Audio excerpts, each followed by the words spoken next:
If you are thinking of a bank that takes care of customers' needs by providing quality services with flexibility, reliability, and innovation, think Trust Bank Limited.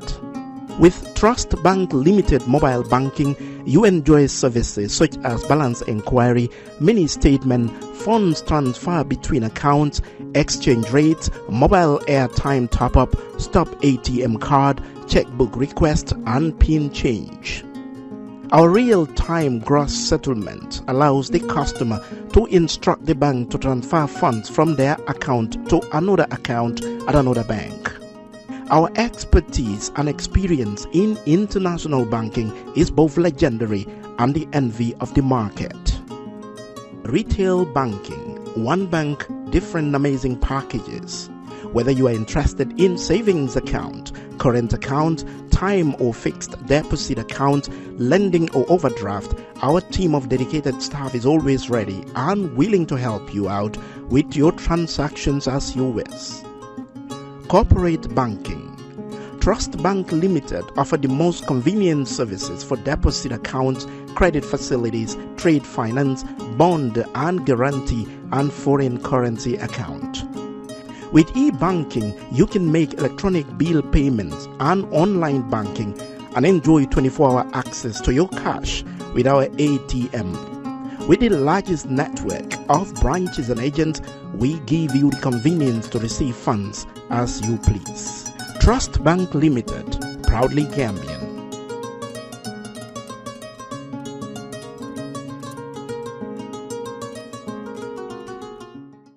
Faye lempo warugal la si képp koo xam ne doomi réew mi nga ak ñu fi dëkk bu fekkee ne ci at mi sa koom-koom weesu na $24,000 dalasi mbete weer bu nekk di nga am lu tollu si $2,000 dalasi lempo si la nguur gi di sukkandeku ngir liggéey yokkute réew mi GRA mooy banxaas bu nguuri Gambia sas ngir mu fayeku lépp luy lempo ci biir réew mi ba tax na GRA di yëgal faykati lempo yi ne warugal la pour ñu fay lu ñu naan withholding tax on contract payment maanaam bépp contract bu waay joxe te si biir réew mi lañu toog kon xaalis si contract bi ngeen nangotoo war nga cee wàññi ci xayma téeméer bu nekk fukka bu fekkee ne contracto bi dëkkut ci biir réew mi bu boobaa di nga war a wàññi téeméer bu nekk fukka ak juróom lii mooy lempo bu ñu naan withholding tax on contract payment lii mooy lempo bi nga xam ne yow mi joxe contract warugal la nga wëlbatiku dem fay ko ci maakaani GRA tax office bu la gën a jege mbete ci banque yi GRA jagleel pour fay lempo war ngaa jébal lempo bi si diiri fukki fan ak juróom gannaaw bi nga wàññee ci xaalis si contract bi amul benn contracto bu ñu teggil fay lempo bi xanaa mu fekk ne nguuri Gambia ñoo ko jégale boole si projet yi nga xam ne mbootaay ndimbali ñoo koy dépense GRA di fayeku lempo ngir yokk. For the first time in the history of the Gambia, Gambia Printing Publishing Corporation proudly introduces the Bibliomatic Exercise Book Printing Machine. The machine has the capacity to print more than 20,000 books per hour. Yes, 20,000 books per hour. It also prints magazines, newspapers, calendars, flyers, normal books and all kinds of printed documents plus items at affordable prices. With the Bibliomatic Printing Machine, GPPC can now render high-quality and non-size restricted printing service supply across the sub-region. Rush now and partner with GPPC for all your public and private printing service needs. Print with us today and you'd be offered highly professional, reliable and efficient service delivery by our team of experts. The Gambia Printing and Publishing Corporation is here to meet all demands and is reliable at all times. For more info, contact us on 437-4493 or 437-4402. GPPC is Gambian and it's yours.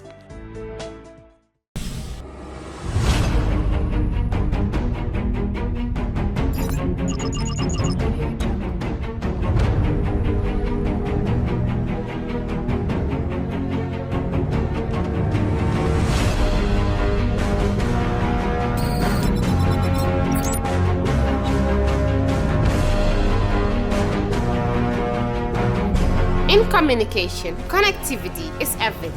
We ensure that the links never sleep.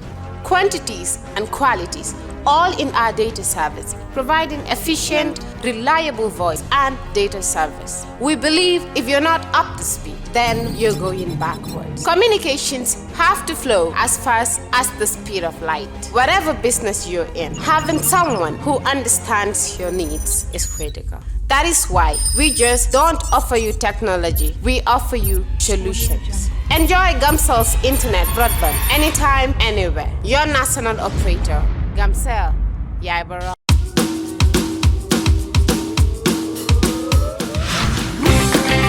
This is a Kerr Fatou.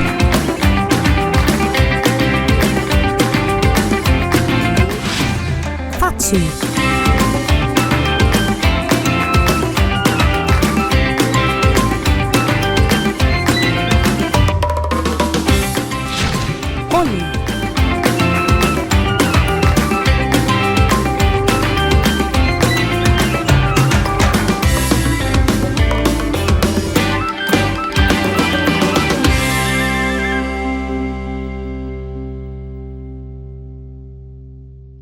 Hello and welcome to this special interview.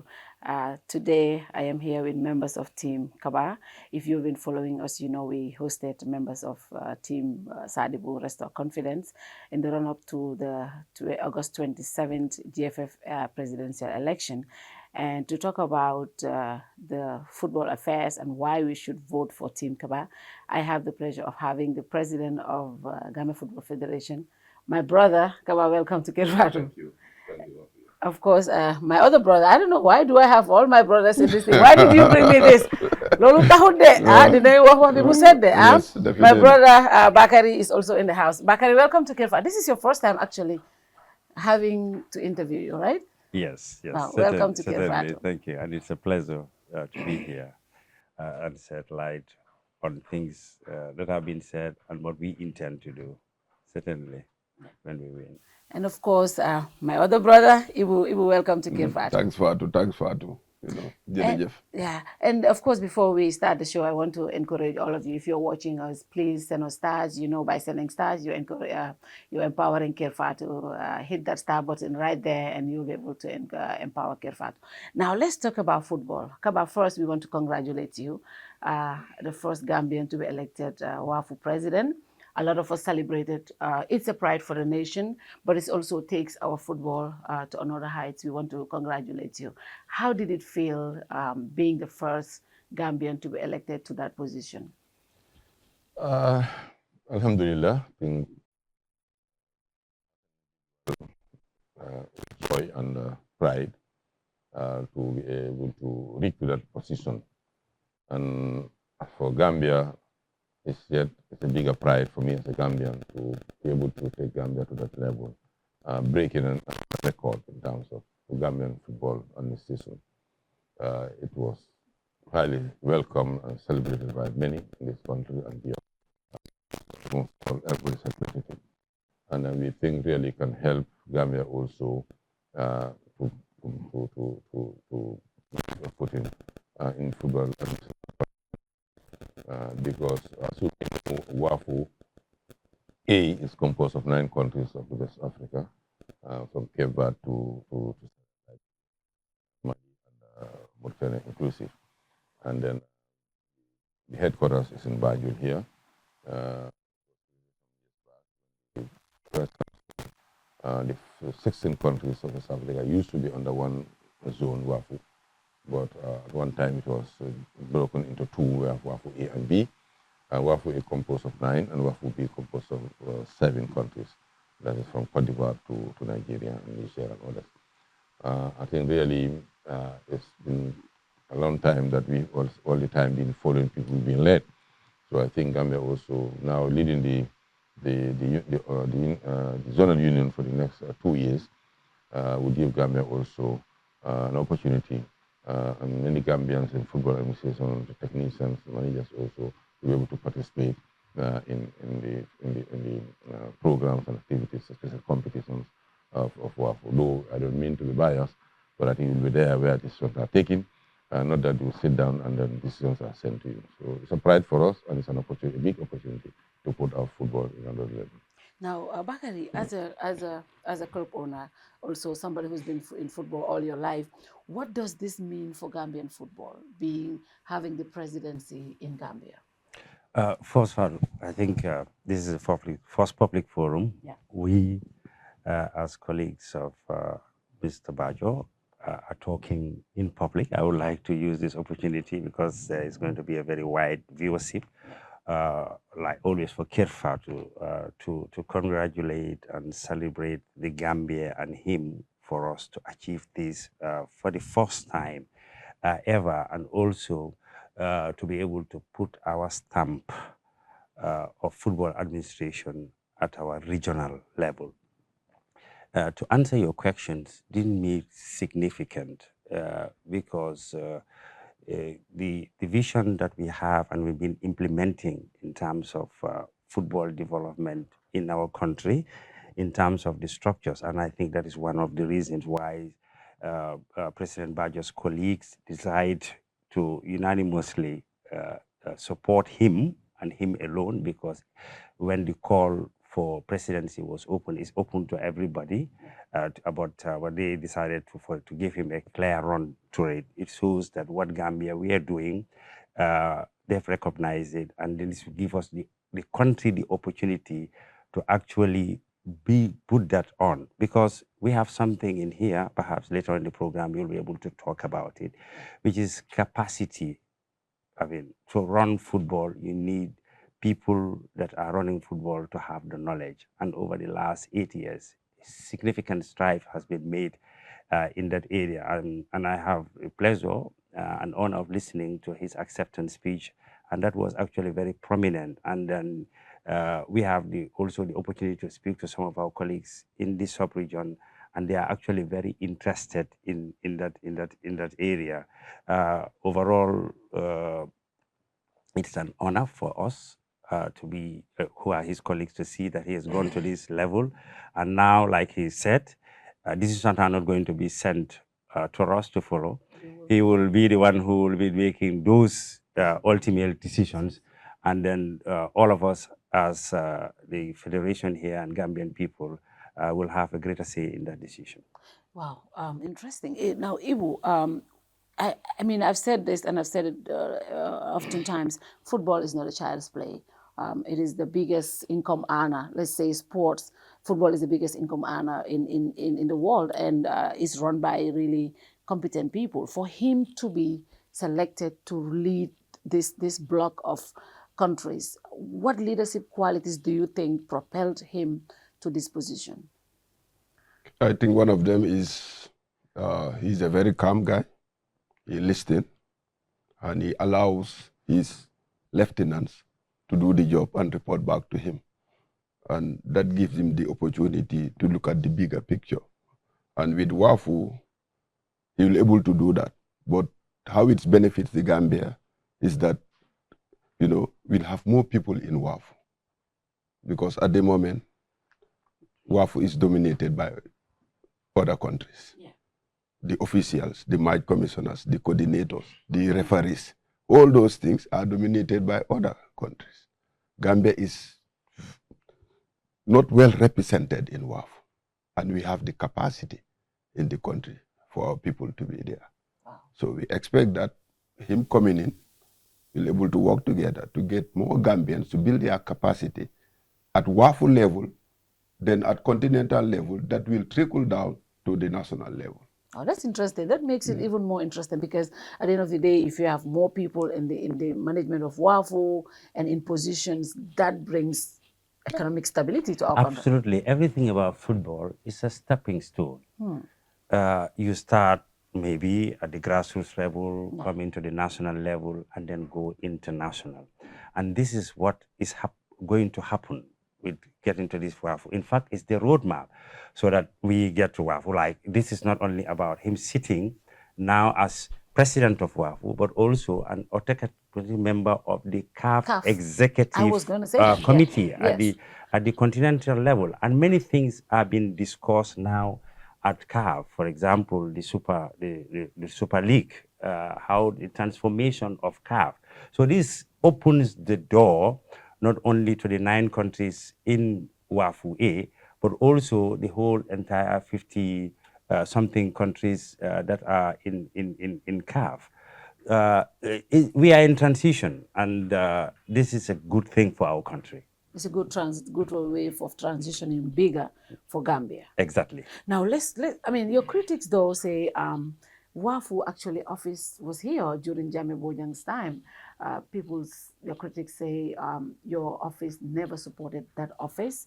That is why it's been moved out of Gambia to Senegal. In fact, the right word was you undermined them. What do you say to that now that you're president? Are you going to work on getting the office back here?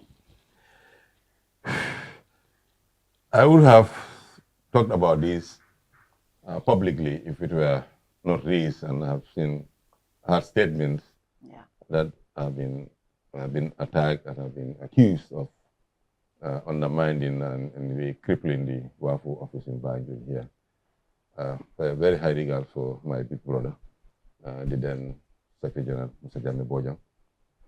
But to set the record straight, since I assumed office in 2014, I made no enough efforts to be able to go and visit that office without any success. And this even had culminated into our late father, Ebou Konate, summoning myself and Jammeh Bojang to his house to give clear instruction to him that he is the president of the federation. The headquarters is here. He should access. He should go there and see the place and be there. Then he can even assess me. That fell on deaf ears. I complained to the then president of CAF, Ahmad. I raised the issue in the WAFU General Assembly in Dakar. Then President Senghor of Senegal was the president, and he also intervened. But I don't know, one reason or another, I couldn't have that invitation from my brother so that I can go to that place and see the place. At least not for anything. It's hosted by the Gambia. It was not only until when he was replaced, this is not even 2 years ago, that when the new executive director was appointed, and he called me, and then the president then, Suare of Guinea, asked me to pay a visit to the place and see the place. That's the time I called Tom Monjadama. Then we met there, I saw the place, and I sent a report of what not written report, just that I was there, and this is the place, how the place looked like. And that office, I would say, was crippled. Unfortunately, that office was not operating. When tournaments are happening or there are any programs, whatever, the Secretary General, Mr. Bojang, will park and go and sit in Dakar at the Senegalese Football Federation, where he operates from. And that you have given those people the opportunity to further this, how do you call it, handicap or to disable the office, because all the job is being there. And that puts us in a very funny position. Though then the Senegalese were, the presidency was with Senegal. And when the Senghor was handing over, that very AGM was a big quarrel. I had to really put my foot down. Jammeh was sitting on my left. The president, then president of CAF, Ahmad, was there. All the other members were there, including Senegal. It was on the agenda that the relocation of the headquarters to Dakar. This was hinted to me by Ahmad, the then president of CAF. He told me FIFA has an office in Dakar, and they want to allocate a part of it to the WAF so they can have all the office there. I told him never. If you want to impose it by force, fine. But for us, it's a national pride. This is allow that to happen, and that's going to be political suicide for me to accept that. Many times, the current Secretary General of CAF also approached me on the issue. And our last discussion about it was about 1 year ago in Morocco. When we did, he told me, look, Lamin, I think this is a common problem. Even in other zones, we had that. Because for us, we want efficiency and to cut saving, so that the FIFA and CAF operate from it. Since FIFA is subventing the zonal of unions through CAF, we thought that it could be better. In a lot of resistance from other countries. So, but that particular AGM was a hot one because on the agenda. I had to put my foot down, and I was lucky that I had support from some of my colleagues. And this one was, let's shelf it until the new executive came in. That was the time when soiree of Guinea. In fact, that time, I was the de facto. I would have assumed that office in 2018. But because this thing was tied to it, and I cannot afford to take a person in my name, and then next day the headquarters moved. That was a very bad coincidence. So I said, look, let soiree take it. That's how soiree took it. And then that's the issue by and large, for one reason or another, the then Secretary General of WAFU did not make the office functional. It's not functional. I have only one staff who I understand later wasn't even contracted. We had a woman who cleans there. When I went there, I was confronted. She said she was owed 24 months salaries. And, you know, Tombo Jaram was the only staff. But aside, he was up to date, doesn't even have a contract. So when the new dispensation came, he was expected to retain, but he was asked to produce his contract, which he could not. And he tried his former boss to make him a contract. So this is, I don't want to talk about this often, but as I said, these are things sometimes when certain things people don't understand or they know and they are dishonest about it, they want to give it. For me, my role in WAFU office was I didn't have the cooperation of the then Secretary General, who's my own brother, the headquarters here. It took me 6 years to set my foot on that place. That was when he left. And I think I mentioned this up to the highest level, but I couldn't force myself to go there. Is there any possibilities now to get the office back in BaJo? The office, the structure is still here, but the office is still operating from Dakar. Okay. And then we are legally, even in the constitution, the office, the headquarters is in BaJo here, unless the constitution change. Okay. Even though operating from there, still now the FIFA people are in that. But as I said, this is another humble task. Yeah. But when I took over, we had an executive committee meeting. I stressed the issue that really we have to look at the office, empower the office, the secretary, whoever is appointed as the next executive director.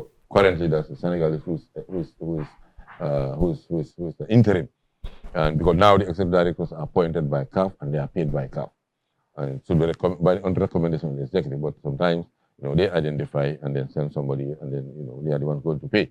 But we don't have much problem with that. But now I will do everything possible to ensure that the office remains in BaJo and is operational. The Secretary General, whoever is appointed, will come there, and we have the auxiliary staff. Those can be Gambian here and there. But this is a difficult one. So that allocation, as I said, is either based on ignorance or it's a deliberate attempt to distort the facts. I have no reason to undermine that office. The holder is a good friend of mine, a big brother, but I made many attempts, and it's not all of them know about it. Everybody knew that I made attempts even to go and visit that place. It was not possible for 6 years of my tenure. What can I do? Well, it's clear, and we just hope that the office comes back, because that will be very good to have the auxiliary staff and everybody. But the property is bought by CAF. Okay. Unfortunately, the location is the worst that anybody would take. It's behind the Bakary market. Now you cannot access the place. Oh, okay. Not only the road here, that was a mistake. I think that was a very bad decision to spend that money and to go and buy a normal compound with a line house and a bungalow like a family house. Oh. In fact, part of that house was being rented to people, so it doesn't even have the look of an office. It's very embarrassing. It's very embarrassing location and the way it was maintained. Wow, we hope that is resolved as soon as possible. Now, let's talk about your candidature. 8 years in the office. Why should Gambians give you a time to run our affairs? I don't know whether I will have enough time to enumerate that, but we registered tremendous successes in running football in this country for the past 4 years. 8 years rather. We broke records. We've done something that, with all due respect to the past presidents and leadership, that none of them have achieved. So we have a legacy in all aspects of football development. There's no area that we did not leave a mark. Let's start with grassroots. What did you do in grassroots football? Grassroots football, when we came, there was nothing like school football. We revived it. And up to that, 2014, up to today, we never miss a year where we don't have national champions. When you look at grassroots, that's part of grassroots football development. And this has culminated in the youth categories of the national teams also scouting and getting players from them. So this football has been activated. We are all aware of the principal stock that used to be sponsored by GTB, but despite the fact that contract agreement elapsed, But the Gambia Football Federation took ownership of it every year. We ensure that it happens. And if you go down to the other categories of developmental football, we had a 2.5 years agreement with the German Olympic Committee, which they sent in a very qualified, competent football technician. Monica Starr was there 2.5 years. And then she was not only limiting herself to the seniors, but she concentrated mainly on the grassroots. The younger ones from primary school, we've seen her. She conducted many training programs here from coaches, referees, and then ensure the school's program. And then if you go beyond boundaries of the Greater Banjul area, go to any part of this country now, the leagues, they have proper leagues that are played both male and female to the end. We enable the provincial regions having teams or clubs competing in the national leagues. Currently, we have a team from URR, we have three from the LRR, we have one from CRR. And the female category, we have 2 from North Bank and 1 from the LRR. So these are all, when you say grassroots, it's big and the development aspect of it. And we also have a series of other training programs that the technical department under the tutelage of the grassroots football manager also participate in. And we also seen how our junior teams also are faring in it. But when it comes to grassroots, then maybe my colleague technical side will be in a better position to delve more on that.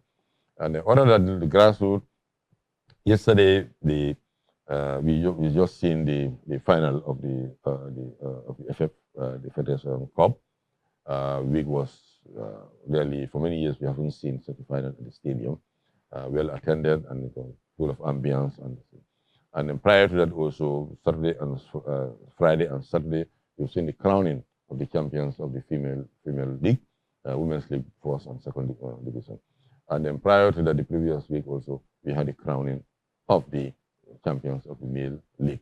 So these are all successful. If you look at the standard that the league reached and then the ceremonies, these were no lower. And if you look at the prize monies also, that the teams go back home, has increased. I mean, I see a lot of criticisms. I'll come to that. People saying giving 250,000, 150, 100,000 to winners is a small amount of money. Yeah. How do you come to these decisions? Because someone said it's taken by stakeholders. Is it a decision that the federation takes on its own? Is it because of lack of resources? The federation presents all these things to what we call the pre-season or the club management meeting. Before the beginning of every season, we come up with a proposal and it's presented to the stakeholders. Every bit of it is discussed and the final decision rests on the stakeholders. But considering also the financial capability of the federation. But these are things we look at when we came where we took up. When we came in, what were the prize monies? And today, I can't remember, but I know we have the 100,000, 50,000 and so. Now we're talking about 750, 300, 150, and we have the 4th and 2nd run up here and there, all the categories are receiving. And if you look at the gap between the women's and the male, it's very limited, very small now. And those things are, the league. And if you look at the number of teams has increased substantially for male and female, both categories of the league. Yes, and if you look at the support to clubs also, every year, in the first place, when we came in, every club you have to register before the league, you have to pay a registration fee. 2014, our first year in place, we came just about the beginning of the league, we said no registration fee. In addition to that, we've been incrementally increasing the support to clubs. I think every club is giving amount of money to support them to run their league here and there. So these are all incremental. And if you go to the other category, we can talk about developmental. I don't want to go into the commercial. My colleagues are here. Everybody has a specialized area.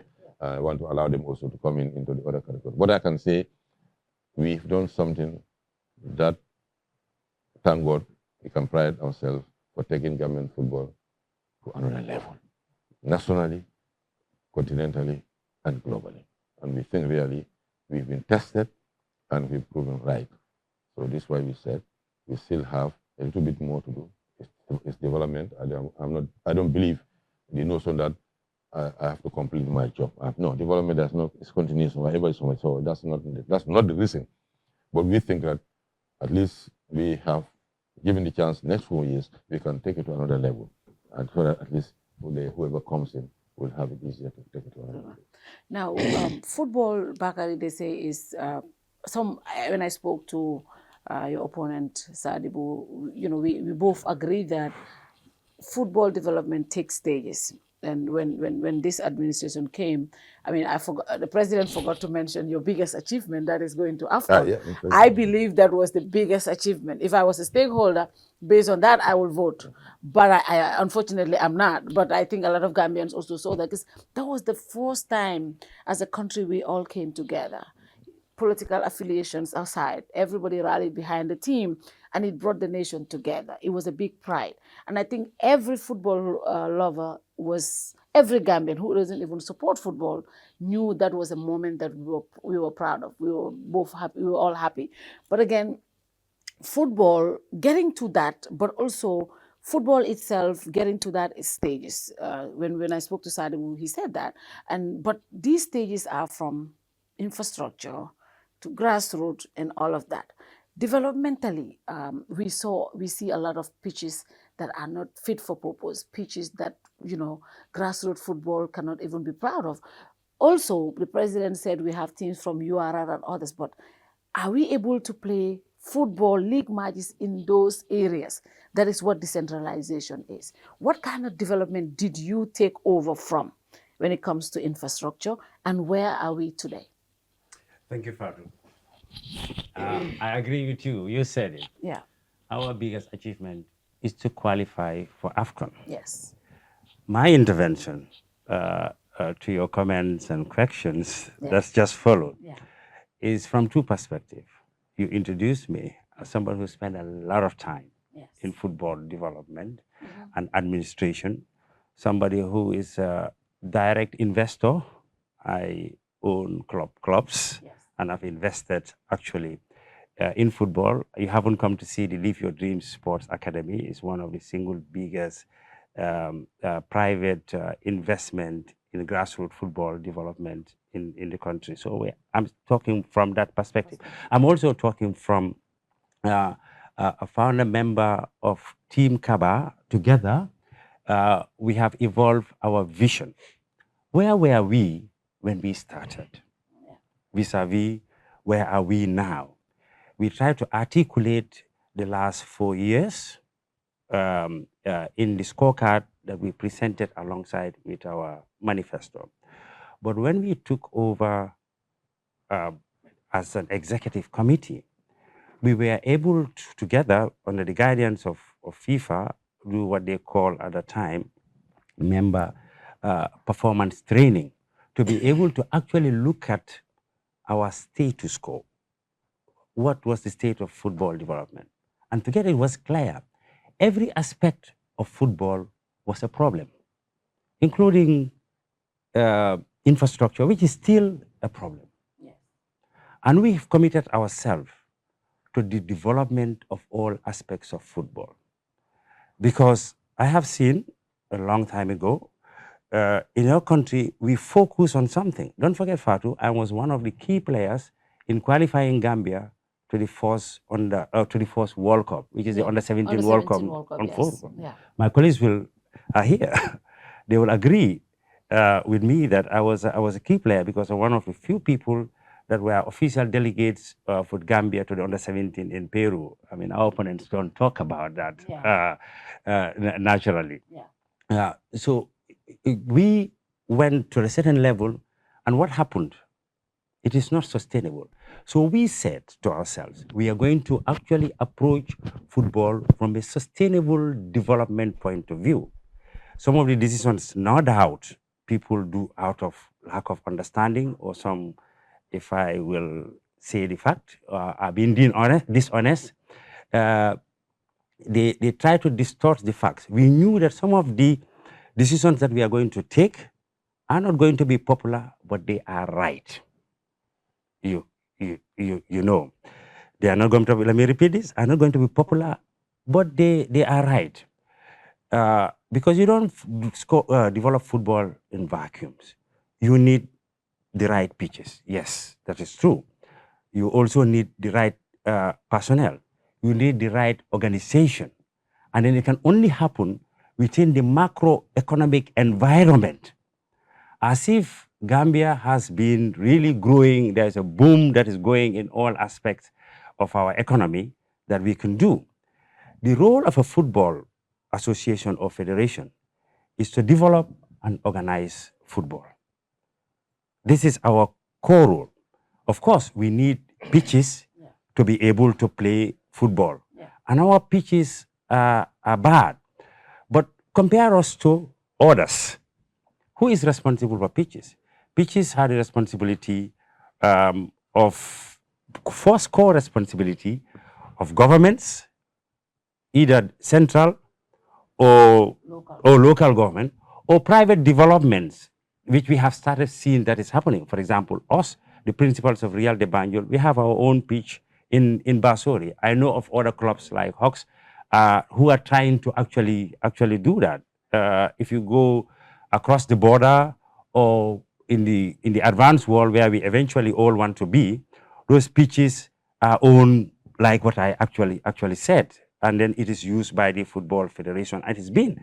And over the years, if anybody who is really a real stockholder, who has been following football because you are passionate about football, you are not only a participant when there is time for election, you know that there has been certain steps that has been gradually been taken to enable us to play within our budget. You have to look at your budget. I am the vice president responsible for finance, and my background is actually finance. We have to allocate, every finance guy will have to allocate that fund to very competing needs. It is not all that we can put on infrastructure. Even if we put it on infrastructure, it will not be enough. Because to build a standard football stadium is more than all the amount of money that we have received for the last 8 years. And also, since the question also touched on finance. You are saying to build a modern stadium, you need more than all the money that you have received for the past 8 years. Exactly. Wow. Okay. I think that is important to make that clear. Exactly. Okay. Fatou, I decided because there have been a lot of talk about financing. There are figures. I hear 400 million. 400 million. $4 million. $820 million. I hear all these numbers floating around. You hear, I have heard $100 million. And then it is actually the nice word of corruption. It's been taken away from football. But like I said before, the people who are now participants, because we are in an election time, but maybe they don't follow. Fatou, if you will permit me, I'll allow you. What are we talking about? Yes. Every football member association here in the Gambia, the facts are we are dependent on FIFA support. And FIFA support doesn't come out of a vacuum. As a federation, we're looking at the last 4 years, and this is what also happened in the 4 years before. The Gambia Football Federation signs an agreed objective with FIFA that clearly articulates this last contract of agreed objective was signed on the 26th of July, 2017. That defines our areas of intervention, how we see it, and how FIFA approves it. It's not what you or any sports fan or other person want us to operate. This is how it is clear. And this is the basis of the FIFA forward. We are now 2.0. There was 1.0. And the FIFA 2.0, there are two areas of intervention. The first area of intervention, which is the financial support for our operations. And for our operations, we can get up to $1 million for our operational cost. So some of the discussions I hear, they don't think that we have staff to pay salaries. They do not mention that we have personnel that are paid for their service in the organization of football, like our referees. They don't talk about the fact that we have cost to organize football by helping our clubs. Like the president has said, we say, don't pay any registration, keep that money in your pocket. We'll help you prepare as well by giving you small amounts of money. And we do not have any league support. After trying, I am not aware of any other football sporting organization that has full sponsorship from any commercial. I operate also from the commercial world because of the organization. And more recently, you see what has happened to the country in terms of the COVID that made Nawetan or football stopped. And also in terms of this high cost of living because of the war and many other factors before that. We also have agreed to capacitize our people, and which is part of the organization. There is no club, both at the grassroots to our first division, whose actual technical staffs have not benefited from capacity building. We started 100% funding it, and later they contribute part to it. But that is just part of the cost to educate somebody else. The league prices that has been increased from year to year. This is our operational cost and many other factors. So all of these things you are saying are coming from the operational cost. They are exactly coming from the $1 million.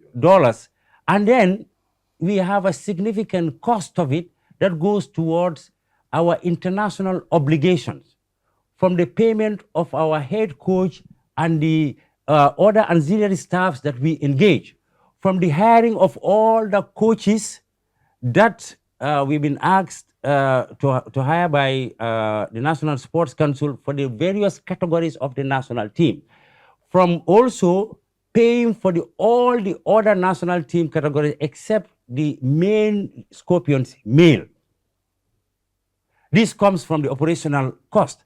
And every year, for the last 4 years, our activity report is clearly articulated there for 2018, and for 2019, for 2020, for 2021, and there will be another one. And this is presented as per our constitution to our members, which is the Regional Football Association, the Allied Associations, and the clubs, backed up by the audit of FIFA and our own statutory auditors who presented it actually to them. This is our cost structure. So I wanted to come there because I do know when FIFA, CAF ever gives you money, before they can disburse any other money, they have to make sure the money that they give you, they know that it's been spent and every butut is accounted for. Have you at any point have issues of FIFA saying, this money that we gave you, we are not satisfied with how you... Never. In fact, we are praised. We are used as example to other member associations. I was in the room and rooms many times, from Dakar to Conakry.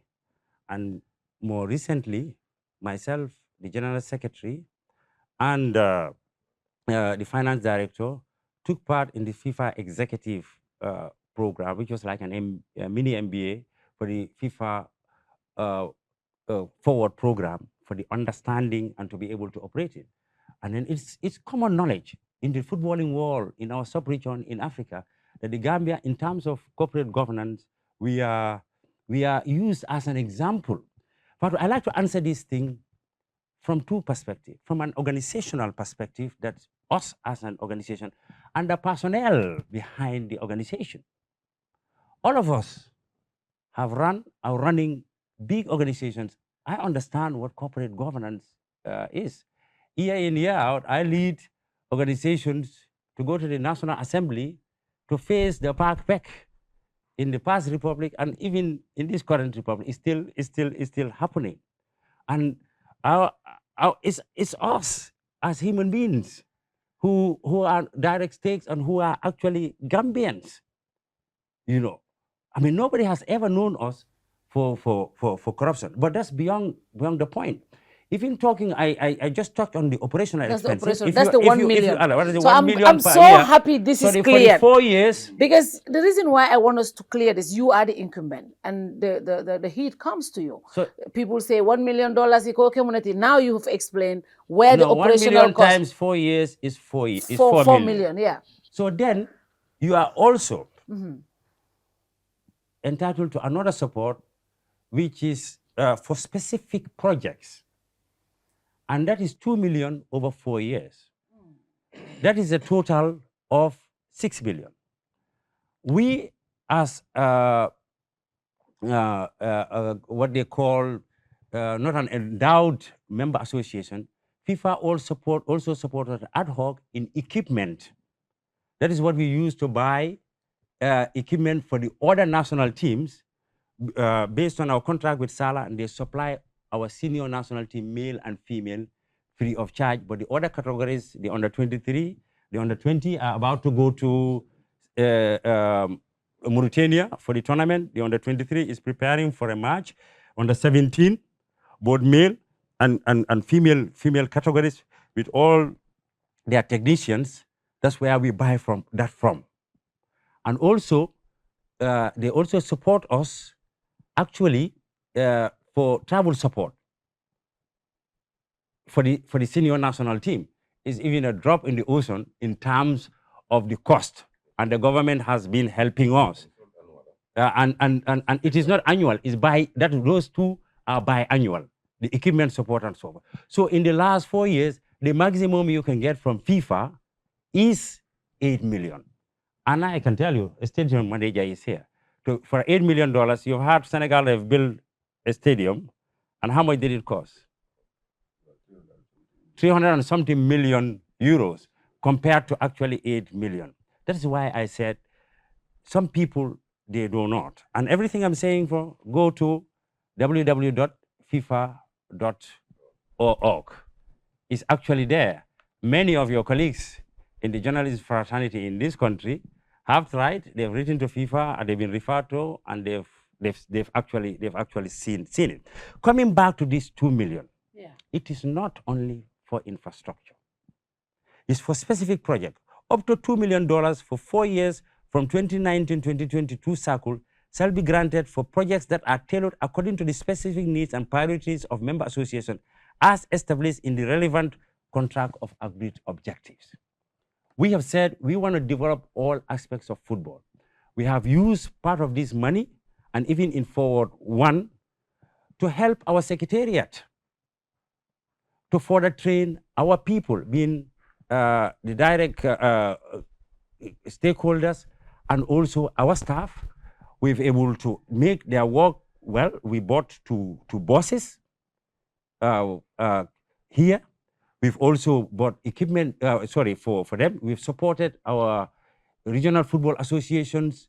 We even use this to pay for our national teams to compete, both the women and the juniors category. We use part of this money to ensure that we pay for outstanding allowances for our senior national team to enable us to go to AFCON as well. So it's not all for infrastructure. And this is actually very clear. That is why, if I may and allow my colleague to come in, some of us are quiet because all the people that are making noise are not the direct. And some of our colleagues inside, from the outside, they pretend to the people that they know, but they have actually not been actually involved in the conceptualization of things, etc. But they have been at the table where all these things are discussed. They have been at the AGMs, and all these things are actually discussed and approved. At no time that any of these activity reports, which is the report of the 4 years, have not been approved by the members of the GFF. And we know we have nothing but optimal respect for every single member of the GFF. They are people like us. They are football people. They are knowledgeable. They invest their time and their resources in football. Some of them have started with their clubs from Nawetan. They are now in 4th division. Many of them formed these clubs. They don't owe us any obligation. If they don't agree, they will say they don't agree. And they ask the right questions, and we're given the right answers to the questions, which are very pertinent to football development. Wow, interesting. This is interesting. I'm learning, and I think it's important that a lot of these conversations happen, because I think in as much as we are politicking, I think it's also important to bring the facts to Gambians. You don't want to bring things that people will say. I see a lot of people say they are corrupt, KABA are corrupt, all of them are corrupt. I'll come to that, why that happened. But also, Ebou, now you are also the manager of the National Stadium.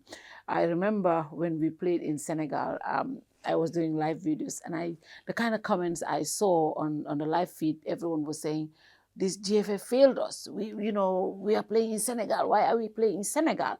And I hosted your opponent last week, and I was, from my own perspective, what I said was Gambian football, the reason why we're playing outside is because government is supposed to provide the national stadium to the standard that we want.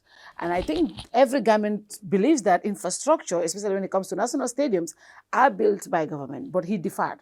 He said no, he has seen FAs build stadiums in other places. And in fact, the reason why the stadium was not ready because CAF had notified the FA, the GFF long time, and he didn't see anywhere where you guys presented that to government to say, make this available so we can play in Gambia. So the fault lies on the GFF. Is that true? Not true. Definitely. Why did we, yeah. Because if you look at the stadium is owned by government. Yes. Stadium has nothing to do with the GFF. When GFF want to use the stadium, they hire the stadium. You see, they hire the stadium and pay for it. It's only in certain matches that they don't pay. But most of the international matches, they pay the stadium. The stadium is solely owned by government. I manage the stadium as the manager. The budget of the stadium for this year is $9 million. And that is to pay for salaries and every other thing concerning the stadium, utilities and everything. And we don't even access that money from government, the entire amount. So when it comes to the investment in the stadium, it's the government that should do it.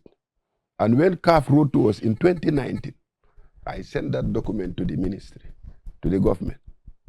They provided 10 million. We did some works with it.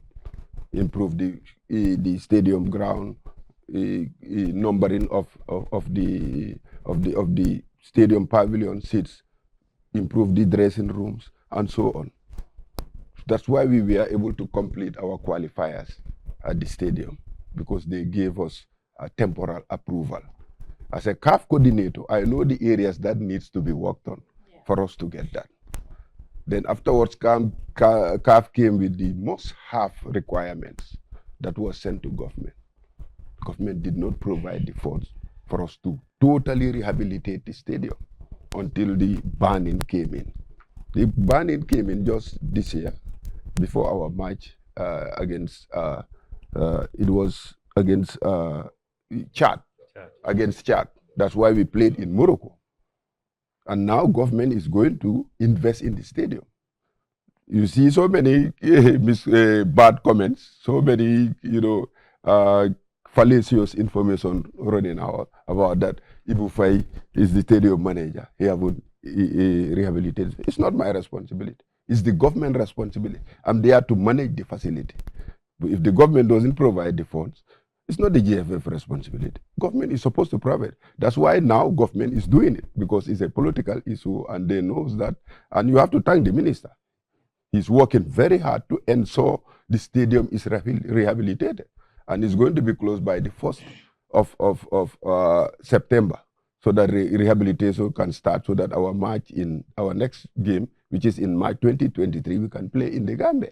So going to Senegal was not because of GFF. GFF even spent a lot of money in going to Senegal, which was totally unnecessary. If we had invested, the stadium was built in 1983, Fatou, and there has never been any major rehabilitation in the stadium. All the three governments of this, from Jawara to Jammeh to Barrow, it's only Barrow who is trying now to invest in the stadium. So all these years, since 1983, no major rehabilitation. You'll see here people say the toilets are bad, but it's not the toilets, it's the sanitation system. You know, toilet is just the surface. It's the sanitation system which are there since the Chinese were here in 1983. Plumbing have moved. Stadium has moved. The way our stadium is structured doesn't reflect even modern stadium. You know, and we now want to invest about $2 million to $3 million to rehabilitate the stadium. That's not enough. That's not enough. But we can able to do it to meet certain requirements that will allow us to play in the Gambia. And that's what the government is going to do. Let me interject, because we're very happy to know which member association in Africa was able to build. I think he mentioned either Cameroon or something. He said it was not 100. It was not our capacity, but some capacity. Let me give one example. Often I hear people talking about Mauritania. Yeah, I think, yeah. Mauritania did not build any new stadium. Oh, he said Ivory Coast or something. Yeah. Even all those countries, there's nowhere where the federation built a stadium. It's not happening. Mauritania rehabilitated 2 stadia. Mauritania Football Federation received full funding from their government. Their budget is appropriated like any other ministry here. They have not a question of supporting, no, 100%. Mauritania Football Federation basically will say they don't need the $1 million for their operations. They don't need it. What they did was, because they already have the support of government, even the clubs are funded by the government. So the $4 million they will have over the 4 years, plus the $2 million for the projects. These are the monies that they put together to rehabilitate 2 stadiums. And these are not even big stadiums. I went to both Nouadhibou and Mutnaso. They're fine. They're good. They can serve them the purpose of hosting. In fact, even some of them, the stands are prefabricated. They're not even concrete, whatever. These are metal things. What I said, they look good. They're nice. They're able to meet the standard. But so this is what people talk about Mauritania. Mauritania did not do it because they were able to manage the money. Because they have extra money. If I can sit down here, my overhead for my budget for the year will be taken care of by somebody. The $1 million that come in every year from FIFA, I have many places to put it there. So this is different, and it's only Mauritania. But there's no country on Africa where the federation built a national stadium. So all they do is like what we are doing, rehabilitate the existing ones or build smaller ones. Like we have one in Soma. We already have one in the NTTC that was built by our predecessors. We have project to build. There's one ongoing in Gunjur, in Busumbara. Those ones, yes, those are the to be able to have the basic one to be able to use for the community by the community. Yeah. No, but not for the standard. Not for the standard. No. Yeah, certainly. Yeah. Us in this present time cannot do the Mediterranean model like you rightly said, because we have our overheads to develop and organize football. We have a staff also to pay. You see, when you hear about the figures, I'm going to go do this, I'm going to go and do this, I will give clubs X amount of money, etc. If you will allow me, I will want to take you through the budget process of the GFF, which is also put in front before the calendar year of the members, and they approve. And that is what is the guiding principle. The approval of how to spend the football money that comes in.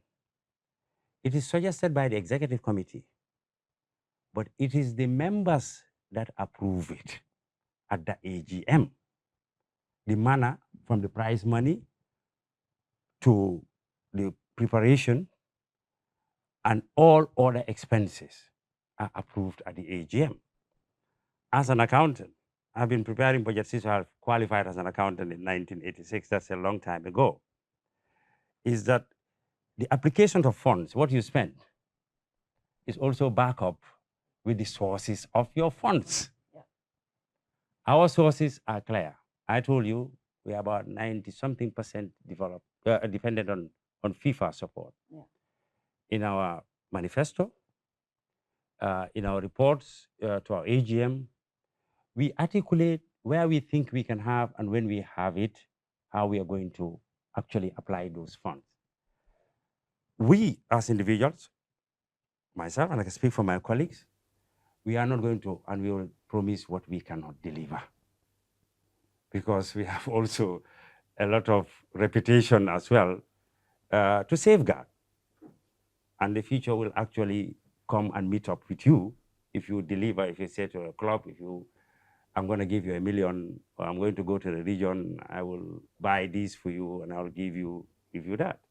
What we promised this year to the regions is to support them to $1 million in every region from the operational.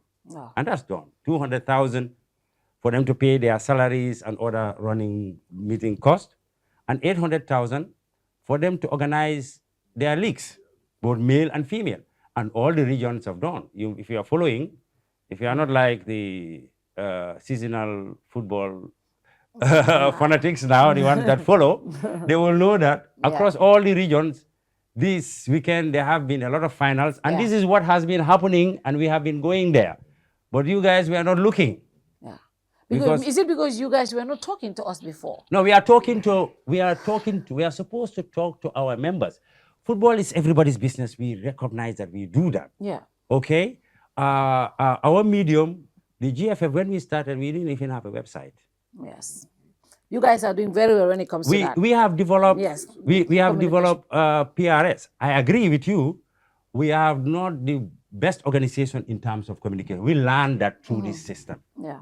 And then we will improve actually on that going forward. Yes, we have made some steps through our website, through our Facebook page. Don't forget that the GFF has been broadcasting our local league matches through our own Facebook page. And also, we even produce our matches internationally when we actually go out where the rights permit. Yeah. Because football has commercial rights. You don't just get up to produce games, or else you fall foul to the rules. But yes, I agree with you. We have a lot, and we have learned that, and inshallah, we will learn from that. But in terms of communicating in line with our constitution to our members, this has been one of the identified problems of the past administrations. We have seen a particular administration that has gone a number of years without having an AGM. But we've never missed one. And sometimes these AGMs can give you sleepless nights. Yes. They are very tough. After the AGMs, you will have to go and have maybe 15 hours sleep because it's really tough. The build up to it, football is not a quiet game. Watching it and administering is equally very noisy. And then we don't agree. You know, nobody agrees with the coach's selection. For example, that's exactly how it happened. Nobody agrees with the way you. But I must also state on this program, the way we are funded now, it is described and agreed and signed as a contract with the FIFA, and we've never found missing. Because if you don't do that, you go under what they call restrictions. And Gambia has never been restricted. And we have seen biggest countries in the sub-region has been restricted for accounting purpose, for reporting purpose, and some other purpose, and we've never had that. Yeah, go ahead. No, I just wanted to add on the infrastructure. Yeah. Because we realize that to play football, play good football, to play football in Banjul should be the same in Birkama, should be the same in anywhere, Basse, in Basse, in Sierra, Soma, in anywhere. So we need good pitches. Yes. Even though it's not our primary responsibility, but we took it upon ourselves to make sure that we are able to develop all this infrastructure. Maybe we took so much, yes, but some say you guys, when it was built up to the election, you started pumping money in these projects. You get the pitches, because some of the pitches we saw they don't really look good. I mean, your competitor, when I asked him, can you tell me a single clear-cut corruption practice that has been happening at the GFF? he said he cannot specifically say certain things, that this is a corrupt practice because without evidence, but he flouted practices. For example, you give contracts to people and they don't deliver. Instead of going after them, taking to court, you say, no, xam nga moom tam daf ñu xaaroon buñ ko jox teeluñ ko jox xaalis. Those ways in trying to cover up for those contractors where there are some of the reasons why he thinks you guys have failed, not able to hold contractors to account. And even build up to the elections, now we are saying Bakary and his team running after contractors and making sure the pitches are done when they should have been done way back. Is that true? No, that's not true. I am the FIFA project manager, and I think I have defined what projects. Projects are not only infrastructure. Zero. I am not, because I'm not in this to make money. Fatou, you know me. Yes. I'm volunteering my time and my skills like everybody else who is volunteer your time and your skills, and we are all equal. And I don't feel special about it in anyhow. In fact, it's an honor to do public service with all the problems that it actually comes with. Is that, like my colleague has said, our vision is to ensure that all the football pitches are the same.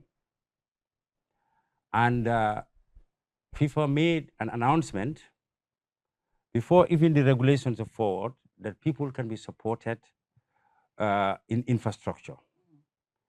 And knowing what we know now, we were over ambitious to actually identify many places, because we have basically two areas of intervention.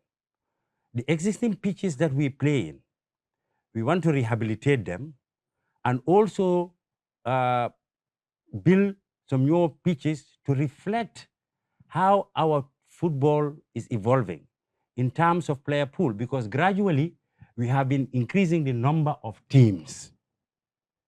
In some divisions, we've increased the teams about 100%. So that means you need more pitches, because you have to have more matches. And then when we agreed, we announced any development, everybody wants to announce it. But when the regulations came in, we encountered a lot of problems in terms of accessing the funds. One of it is the issue of land tenure that delayed actually the start of these projects for a long time. GFF don't own these pitches. These grounds are owned by the municipalities and administered by committees, local committees. We have MOUs with those committees. And when it goes to the FIFA compliance, it took them a lot of time to be able to accept those ones. More than a year and a half, coming to 2 years in many instances. And also the various steps are actually very cumbersome. No. Today, we have opened Banjul with a turf that has been paid by the GFF, and the infrastructure work is being financed by FIFA. We've opened Serekunda East, and also Brikama, the turf paid by Serekunda East. It is just a few months ago, after all these years, that FIFA actually advanced 60% of that. That is why we have been able to actually make significant progress in those areas. It's because of the delay. It's not because there has been magic or some other. We couldn't, because FIFA actually paid, because they know that the process is actually going on. Before that, there was a mission field in here with a consultant who happens to be from Niger. He's an executive committee member of Niger Football, but is now the FIFA external consultant in terms of infrastructure, and was able to advise us, because our original designs did not conform to the club licensing requirements, because there are specific grounds that we would like to use, for example, in Brikama. We would like to use Brikama not only for our local and other local league and other leagues, but also if our clubs qualify, they can come and actually play there. That's why if you go to Brikama, the Brikama Sports Committee, who have been adequately informed, we've been working through this. I'm happy that one of them is on the other side. He knows that we have to actually expand the dressing rooms to be able to make it confirm, and also the football ground to make it standard. So this whole thing's delayed. Development has a cost, and some of us have been accused of all sort of things. We accept this. It's in public service, Father. I've seen my father, who was a politician, gone through even even the stakeholders during the club management meeting. We informed them that the grounds will be available in March. It was not available in March. We told them that Banjul and Birkama will be open in March. We'll use them. But we are not able to use them because of the delay. As he said, it has to move to June, then it goes to July. That's why, this the delay of accessing the funds. We had the approval, but to access the funds to do the job, that causes the delay. Coming to the point that you actually said, and I'd like to clarify actually that we are all in this country. Our first approach, and it's still our approach, is to ensure that we give the works to our local contractors. And there is a process to start. You have to have a consultant, hire a consultant through the process, and you have to hire contractors through the process. And the process, you advertise it by public tender, or the consultant goes through the selective tender and submit to FIFA to accept. Everybody knows the problem of non-performance of local contractors. The whole things about figures and even an old story of a toilet. The 1.5 million toilet. Yeah, the 1.5 million toilet. You can never stop talking about it. It's just funny. There is the consultant here. There is the contractor actually here. You can go and actually ask them whether the GFF, because I really would not talk about our own personal characters. People who know, they actually know. So we go through those processes. Yes, there have been problems on the contractor side that have been advanced and they couldn't, and we have actually terminated based on the recommendations of the consultant. No contract has been started from zero. You have gone to a certain point and you cannot perform, and then you've been terminated. When a new one takes it, it takes it off from there.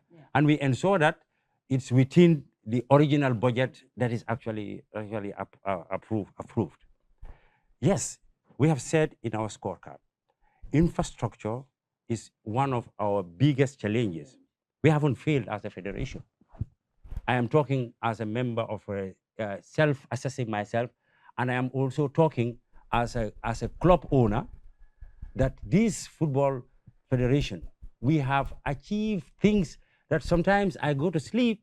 Really, I said, I do not think we were going to even achieve all sort of thing. Because at the start we said, we want to build a strong foundation. The future managers, both in terms of administration and terms of governance, can actually build on, so that football can have an accelerated development. And if that happens, we are all going to benefit as a country, from the fan that is going to be happy that we do, but more so, we that are owners of clubs, that transfer clubs, we will be able to transfer. Over these years, my club has been a direct beneficiary. How many young men have turned professional from Real de Banjul? Even this morning, we started with a negotiation of some people actually going, not only because Real de Banjul is active in the transfer market, but because of the level of football is going up in this country. Many clubs that he's been, he's the president of a club. He had a player recently that signed in Angola. So, why hasn't Gambian football able to attract sponsors? I remember when I was in Gamtel during the Peru time, companies were pumping in money. the Gamsel were the cheerleaders. Recently, we have seen AfriCell also, coming in big. But why hasn't Gambian football been able to attract sponsors? Your competitor said you guys are not doing any marketing. You're just sitting there content with what is coming from FIFA, and you're not able to sell. I mean, the AFCON actually was supposed to bring you money, because that's the first time we went to that level. How come you were not able to attract sponsors to the game? He was, when you talk about AFCON from racing, he was a foot soldier. He was the one going from business to business, trying to raise funds as a member of the logistics committee. But then exercise may not be diverted to personal teaching. Those are sometimes you wonder why certain people deliberately want to mislead and distort the facts. This is a perennial problem. It's not only football. As any sporting discipline in this country who gets sponsorship. I'm also first vice president of the National Olympic Committee. They just returned from both Commonwealth Games and Islamic Games. Yeah. What's the level of sponsorship that we have in this country? Not if GFF maybe doesn't have capacity to market, or maybe we are interested, but what government to do? It's not there. There's a fundamental problem here. Alhamdulillah, I serve as Minister of Youth and Sports in this country, and I know. And it was during my time that we hosted our last Zone 2. Then Gamsel come in. Often we know sometimes there are some, there's a whip behind. It's a must to do it. Even, and then I can to the point of if the management of Gamsel to the point of hiring planes. I remember that. Gamsel management should tell me that one of the reasons that we are in this state is because of we were forced to do certain things that we didn't have the capacity to do because of the environment at the time. You know, because you are called and you have to do this. But that's not happening now. Every businessman or entity there's no free money. You put $100 into, out of a business, into a sponsorship or partners, whatever. You part away with it, but if that $100 is supposed to be taxed again, then that's a problem. What I'm talking about is that the tax laws as they are now are not friendly to people investing into sports.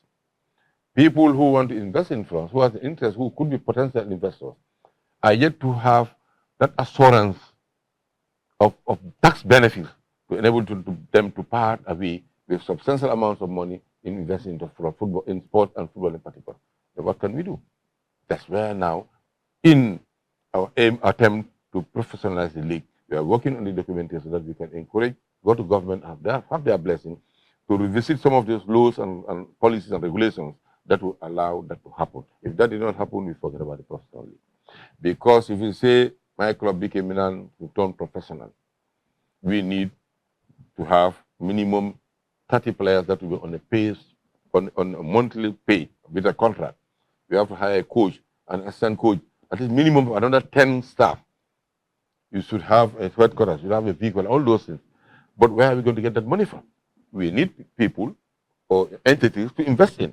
But those people are putting their money, providing at least average, we say, 50 to 60 employments. That will be reduced from the national unemployment figure. They are doing service to the country. But while doing that again, you are not considered as providing that service. But again, every other thing that we put in is tax. That's the problem. So government for sure will understand that. We go to, after this election, we're going to the activity already started, but more. But the reason why football, GFF, or any other sporting discipline is sponsorship is because of this issue of them investing in football without any return. The AFCON is here. We went helter-skelter. We did everything possible. If it were not the last-minute intervention or the timely intervention of government, bring in hundreds of millions of dollars from the public for coffers, then our AFCON would have been zero. There is no big business entity, big and medium, that the NCC foot soldiers, including Mr. Kamazon himself, did not know. I know. They went to one of the biggest business people in this country, because I have the privilege of having a personal relationship with one of his guys or security people there. He was there and he told them, boom and najis. But they wouldn't know why they don't say it. I know that. Because he feels that when they come, if I give anything now, tomorrow, I cannot present that books to GRA. This is what I gave to NCC, so that will be tax on that will be. So this is a problem, all of them. In fact, the minister were tactical even to appoint the chairman of the Gambia Chamber of Commerce as chairman of the Finance and Marketing Committee. But it didn't work. He tried many times. Mr. Job himself attempted many times without success to mobilize key business people to meet with the minister or with the committee to at least to make them interest and pledge certain support. Meeting after meeting all failed, even up to the level of the Minister of Finance. In fact, the Minister of Finance himself was to partner with the minister and the Chamber of Commerce president to try to identify someone that the meeting could not hold. They end up by going to their offices, taking the letters, discussing them, yours truly. Only a few.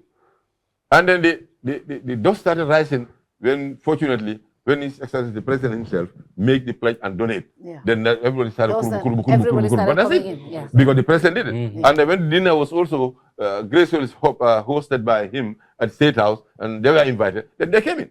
So when they are there, they will say, okay, I'm going to give 500,000. But it was if Faye and Sons said, well, I'm going to give 1 million. They said, no, King, I'll give him 1.5. It's all politically motivated, but we appreciate it. Because that also has really complimented governments a lot. So this is a national problem. It's not limited to GFS. Is it because... But better still, we are not going to stop trying. You can see recently we've signed with BaJo. That is one of many we intend to. And then as we improve our sports environment by the parks now, for example, if you go to Banjul now, it's in a much better state. The pitch, and eventually by the time the project ends, it's going to be in a much better state. This is the first phase of the project than before. And it offers opportunity to have gate takings, and it also have a more spectator experience.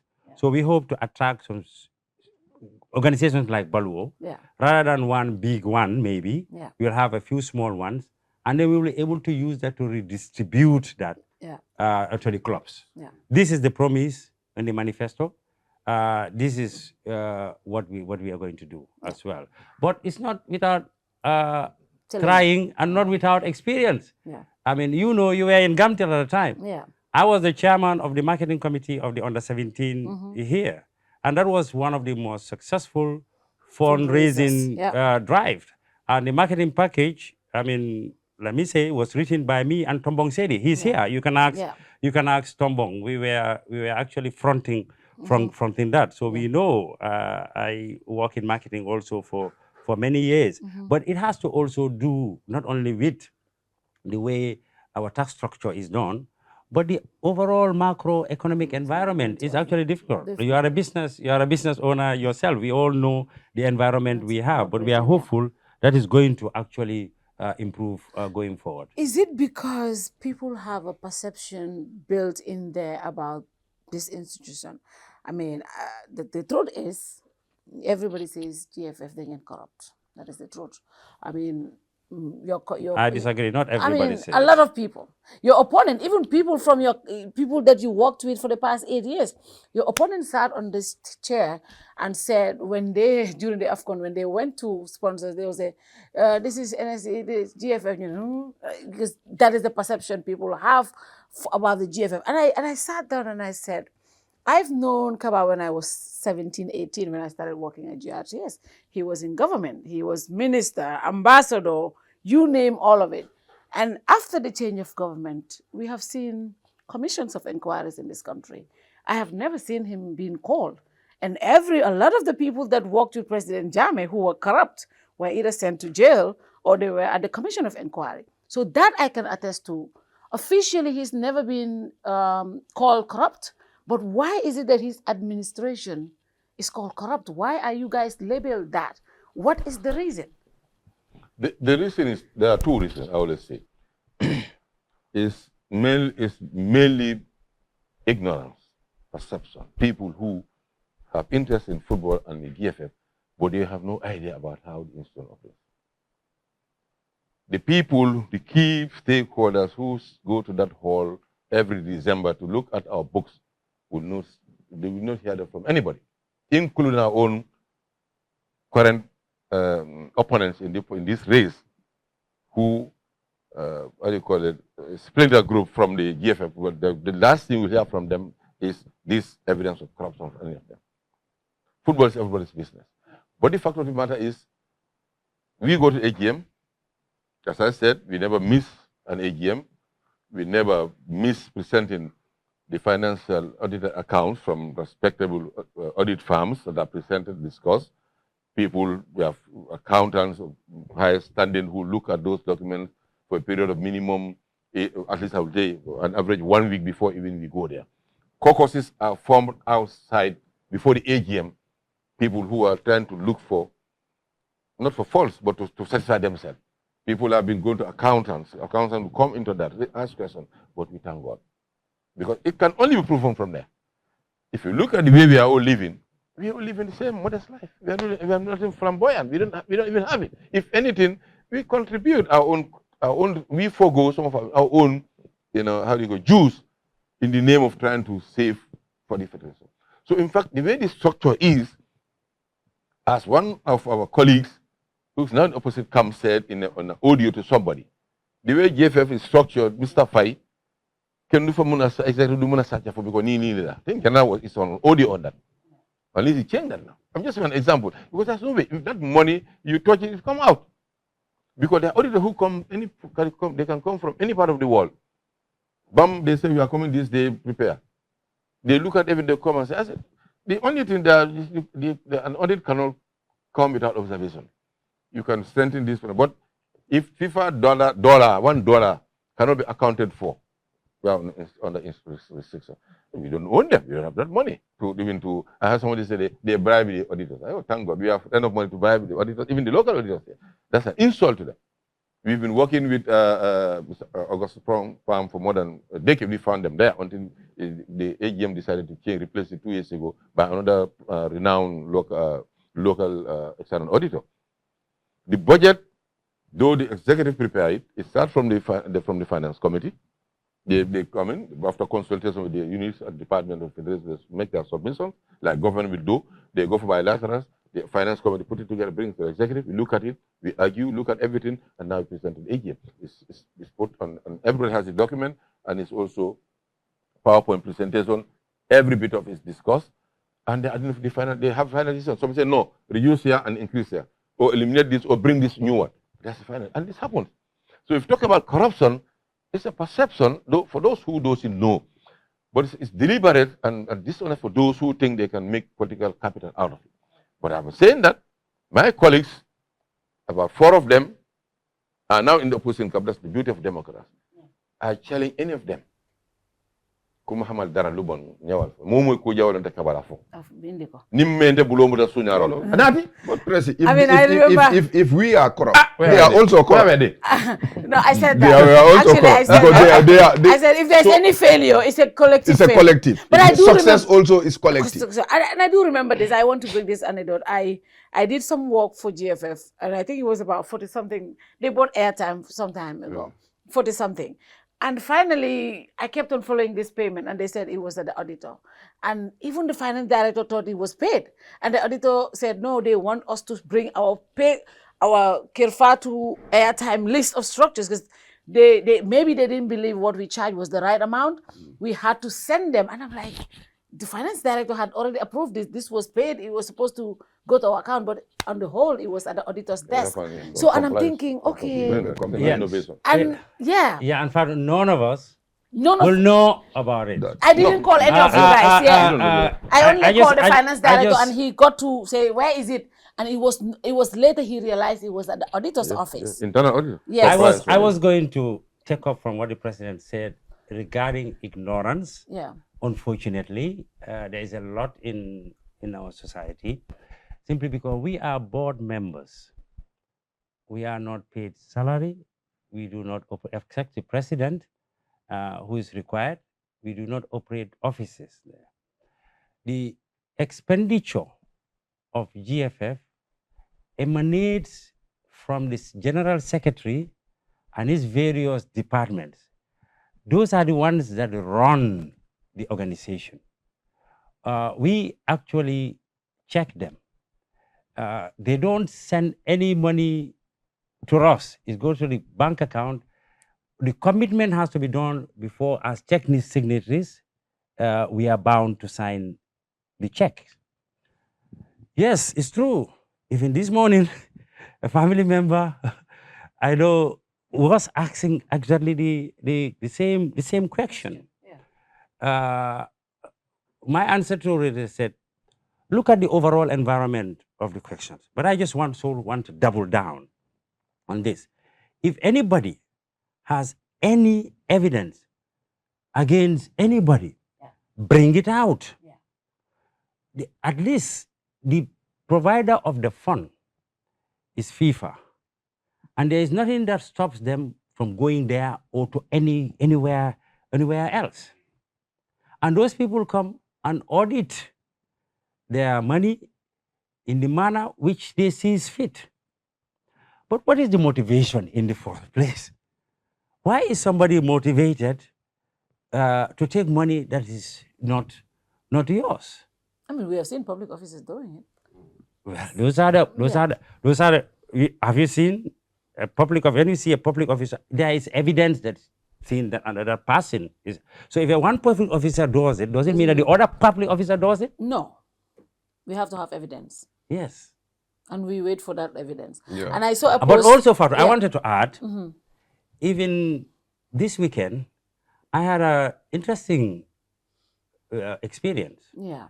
When I returned over the weekend and we have no fish in the house, and I went to Tangier, I was buying fish, and I found a gentleman who said he lives in Catalonia region. And then, because I buy from this lady, and then the lady said, Mr. Jammeh, he looked at me and he recognized me. And he told me, we people are proud that what you are achieving and what you have done. The few people that are talking, don't mind them. That's the way how successful people are treated in our society here. I have had numerous calls, met with people at the ATM or on the street or also in the mosque, etc. And they say opposite from what is being written by social media. We take a lot of pleasure from that because eventually it's between ourselves and our God, and everybody will answer to your deeds someday. Thank you. Yeah. Now, finally, Ebou, for 8 years, you're seeking for another term. What is going to be this administration's next step in developing, especially the different categories of our teams, the national, the grassroots, and all the other teams? If you look at our national teams, for the grassroots, we need to further expand the grassroots. Because when we talk about grassroots, we touch on school football. But you also have academies within grassroots. You know, you have Nawetan, which is part of grassroots, even though Nawetan is not our mandate. But we're working with the Nawetan centers because they own the grounds for their Nawetans. And that's why we have to make sure our calendar, we respect our calendar so that they can have their Nawetan. We have a lot of academies now in this country. What we did was to get the Regional Football Association to administer the academies. And we are trying to get our technical director to work with the regional football associations so that all academies are well structured.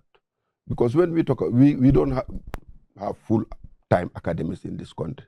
What we call academies are people who sacrifice their time and resources to train maybe twice a week or 3 times a week.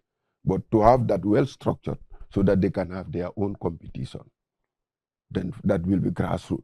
Schools football also should be expanded, but it's expensive. Because what we wanted was schools to play at least 6 matches.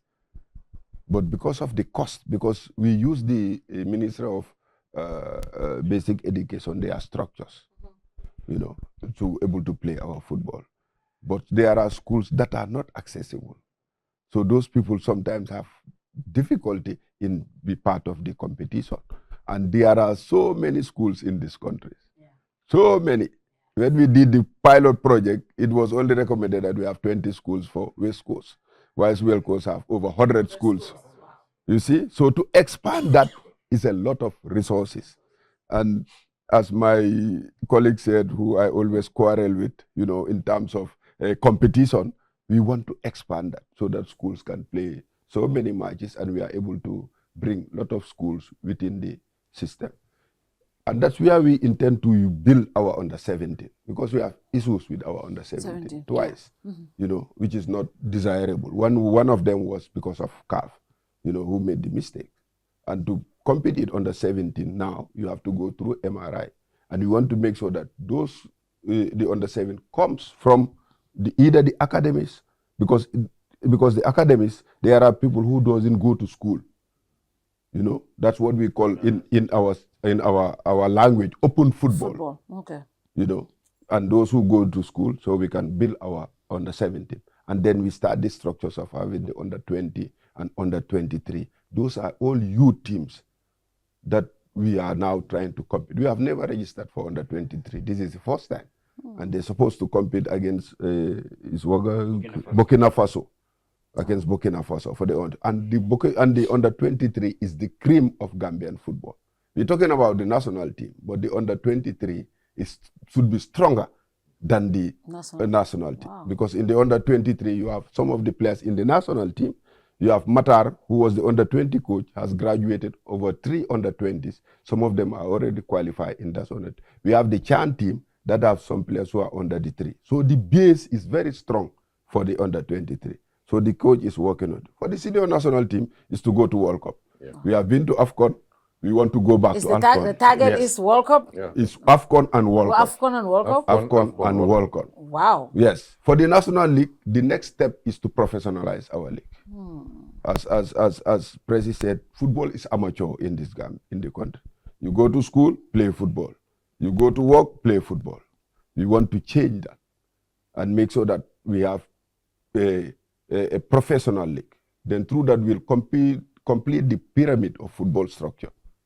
You know, if it started with football structure, that's where the structure started. You have the professional league on top. Yeah. So that people can start seeing football as something they should earn resources from.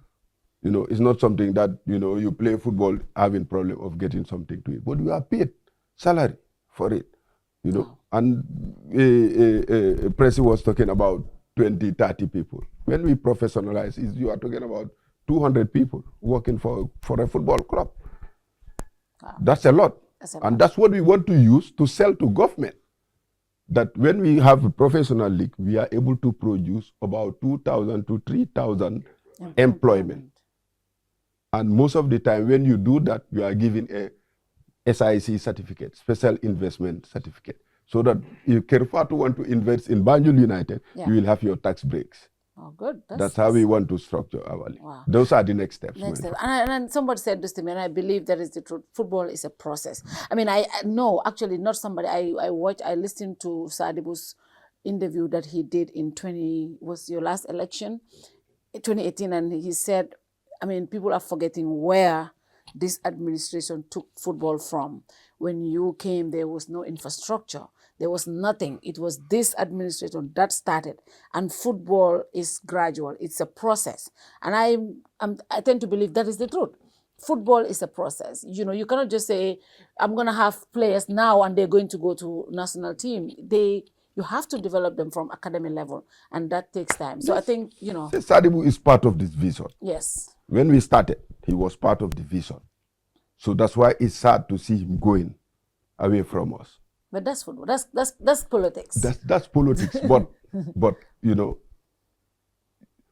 the success we had, he's part of it. He's part of it. What other success can he build from what we have done? That's the difficulty to understand. That's why when he started this process, I had long-term plans. I mean, I wanted to come there. Yes. I like that actually you are a founding member of the team Restore Confidence. You and GSS Lamin, Jassy are founding members of the team Restore Confidence. We are the most successful administration in this country when it comes to football development, since it started in 1952. And I'm a pillar in this group, a pillar. How can I leave that to go to something that is starting new? It doesn't add up. It doesn't add up. He knows. All the meetings we started is from my office. He knows. Before KABA came in, it started from my office. We built this administration, this team KABA, we built it. And Sadibu was part of it. So we want me to leave this team that I'm a strong pillar to go and support something that I have not started. I've told Sadibu twice, the three of us, with Uncle James, him alone in my office. We were talking about succession planning. And if you look at our team, KABA is the president. If after this time he's finished, he cannot come back. Bucks is leaving. I have a different ambition. Langtombok has left football even. He's the next one. Tafa Yakamti, he's the next one that could have easily taken over from KABA, succeed KABA, very easily. So to hear Langtombok say that he knows, it's not true. I don't want to use certain words, but it's not true. Lang is not telling the truth. I've never discussed even with Lang about Sadibu. Never. I've never. Doridabo also said this. He's totally. Nobody. You cannot understand somebody like Doridabo saying these things. That Sadibu printed T-shirts for me, printed posters for me. I paid for the posters. In my last mayoral election, he printed the posters for me. I paid. This time round, he printed posters for me. I paid him. It's not free. He never printed T-shirt for me. But posters, I paid for it. And Boridabo, when he took over from National Sports Council, he had only one agenda. One agenda, to suspend us. Together with Sadibu and Langtombok. The Boridabo that is dining and whining with this team now. He had only one agenda. That shows you how dishonest and distasteful Boridabo is. Wow. Interesting. Yes, I'm going to final. Now, infrastructure-wise, next 4 years, what do we expect? You guys are seeking for a new mandate. The foundations have been set. You're trying to go to the next level. What do we expect for the next 4 years? The answer is in the manifesto. The infrastructure we want to develop in phases. The first phase is to have a standard playing pitch, perimeter fence, and standard dressing rooms for all these parks. The next phase is to ensure that they have good pavilions so that the spectator experience can be enhanced. And in addition to the security of players and officials now with the new design, then the places can be turned also to commercial centers to be attractive to businesses to advertise their goods and services. So the plan remains. We've said it was our challenge, but the plan remains, and we are hopeful that if we increase funding in FIFA 3.0, we can now allocate even more funds to these grounds to gradually improve. As well, we will continue to engage government and other partners to also invest together with us in these grounds and maybe even have a new national stadium. Wow. Mr. President, finally, in few days, the stakeholders, 77 of them, go to the polls to vote for either you or Sadibu Kamaso. What is your final message to those stakeholders? Vote for all of us. They are all and on the all ballot. of you, They are all on the ballot. The team. Are you guys confident though? You're going to win? Are you going to, you think you're going to win? Yes, I hope I'll win. I think we've been tested. We've broken records at every stage of football development. This current team or administration has achieved what nobody else has achieved before. Though we could not meet all the targets, but there's nowhere where we have completely failed.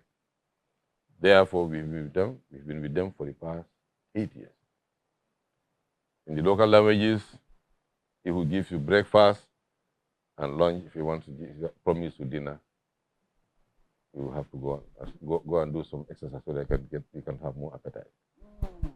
We want them to continue enjoying what they are currently enjoying in terms of football development, and let them give us another mandate for the stability of the game that we brought in. And that's very important. People are not even talking Football about stability, yes.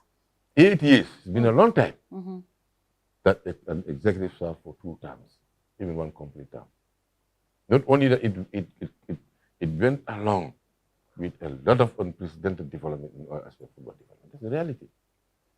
Stability, continuity, stability, and then we get the progress that we are yearning for. So this is what I want to urge the stakeholders to renew their confidence in us. Since we've never failed them, we will not fail them. And then inshallah, we will see them. We'll see them through to a second, third, AFCONs, and a fourth World Cup in 2026. Wow. That is a big challenge. And I'm sure a lot of Gambians will love to hear this last message. That is what we want, to be at the World Cup. That brings a lot of attention and economic development to the nation. I want to thank you all for this conversation, and I wish you all the best. For the election is Saturday 27, and inshallah Kerr Fatou will be there to bring you all the details, who gets elected and the celebrations and everything that happens. Thank you very much, Ebou. Thank you, Bakary and Mr. President. Thank you very much, and we wish you all the best. Good night to you all. If you're watching, please do not forget to send us stars. That way you're encouraging and supporting Kerr Fatou. Thank you very much, and good night to you all. Bye-bye.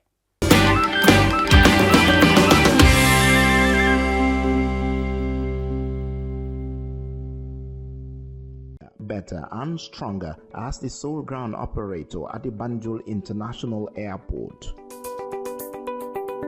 With an expansion in travel services, customers are assured of GIA's capacity to cater for all their travel needs, provided by professional, experienced, and ever-smiling staff.